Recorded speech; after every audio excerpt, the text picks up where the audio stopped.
लग जाएगी कौन से क्वेश्चन आने वाला है। ठीक है, तो ये क्लास 10th का है दोस्तों।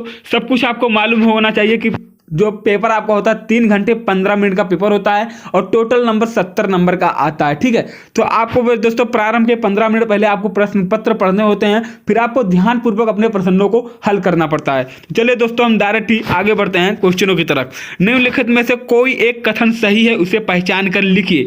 यहाँ पे दोस्तों एक ऑब्जेक्टिव वाला आएगा, उसे आपको अपने हिसाब से पहचान करके लिखना है।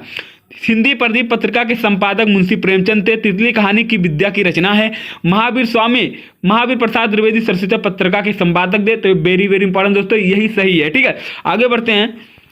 त्यागपत्र के लेखक का नाम, त्यागपत्र के लेखक का क्या नाम है? जैनेन्द्र कुमार, मुंशी प्रेमचंद, जयशंकर प्रसाद या अमृतलाल लांगर? तो जैनेन्द्र कुमार।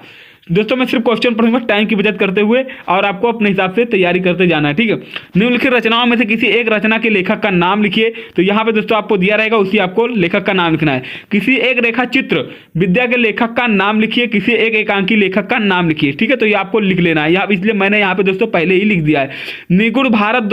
निर्गुण भक्ति द्वारा धारा के किन्हीं 2 कवियों के नाम लिखिए। एक कबीरदास, संत रैदास, ये 2 लोग हैं।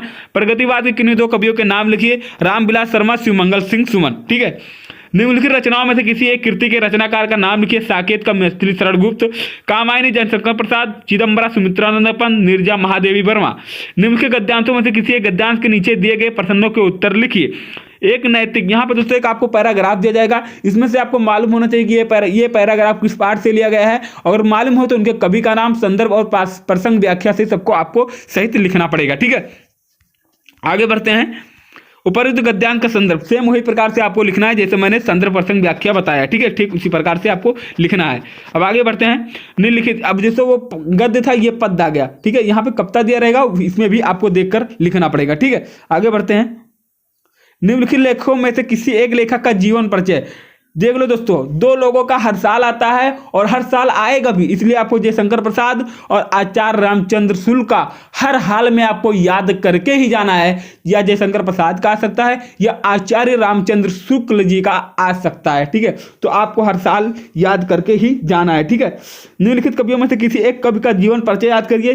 देख लो दोस्तों, यहाँ पे तुलसीदास का भी हर साल आता है, सुमित्रानंद पंत, इन दोनों का भी हर साल आता है। तो आप इन लोगों का जरूर याद करके जाइएगा, ये मेरे आपसे यही कहने का मतलब। ठीक है, निम्नलिखित संस्कृत गद्यांश का संदर्भ सहित हिंदी में अनुवाद कीजिए। यहाँ पे दोस्तों आपको एक संस्कृत में लिखा रहेगा अनुवाद, उसको हिंदी में आपको ट्रांसलेट करना है, अनुवाद करना है। ठीक है, आगे बढ़ते हैं।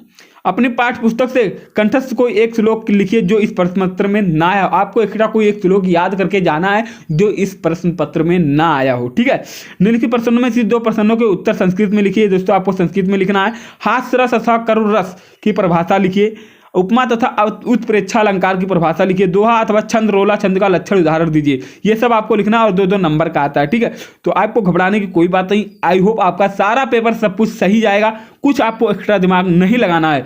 निम्नलिखित उपसर्गों में से किन्हीं 3 के मेल से एक शब्द बनाइए। सहयोग, सुपुत्र, अधिकार, अपराध, परिवार। ठीक है, निम्नलिखित में से किन्हीं 2 प्रत्ययों का प्रयोग करके एक शब्द बताइए। महत्व हो गया, ममता हो गया, ठीक है, प्रायुता हो गया, बचपन हो गया, घबराहट हो गया।